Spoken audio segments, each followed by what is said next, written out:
Dans les années 1920, les automobiles circulant sur la route 66 roulaient en moyenne entre 65 et 75 km par heure. Elles n'étaient pas climatisées et ne sont pas aussi fiables ni confortables qu'aujourd'hui. À cette époque, les aires de repos étaient plus fréquentes et vitales pour la survie.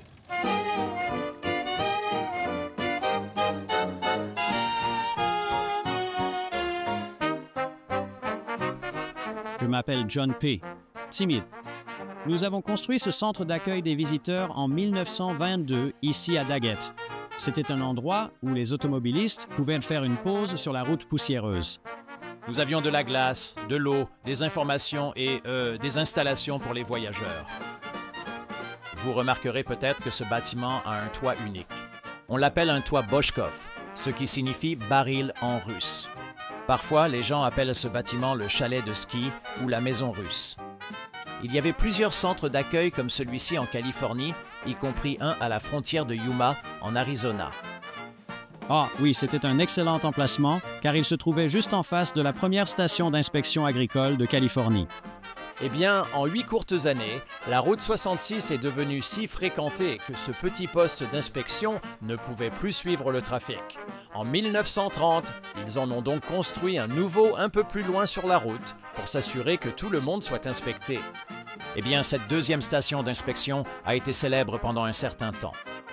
John Steinbeck l'a mentionné dans son livre « Les raisins de la colère » et John Ford y a tourné une scène pour l'adaptation cinématographique du livre. What's this here? Agricultural inspection. You gotta go over your stuff. Have any vegetables or seeds?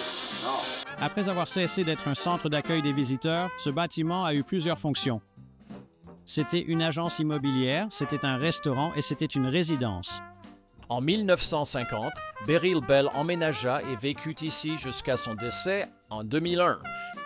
Oh, juste à côté, il y a une station-service Chevron d'origine, peinte aux couleurs de l'époque, avant qu'ils ne changent leur palette de couleurs pour le rouge, le blanc et le bleu comme c'est le cas aujourd'hui.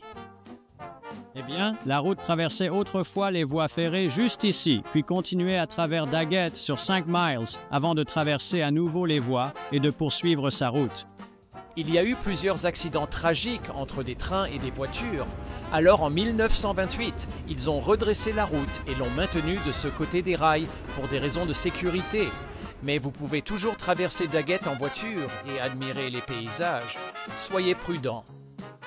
Maintenant que vous êtes reposé et revigoré, tournez à gauche au panneau Stop, puis à droite sur Santa Fe et arrêtez-vous au Joe's Market. Vous y trouverez un autre court-métrage avec un indice sur votre prochaine étape. Eh bien, merci de votre visite et veuillez conduire prudemment.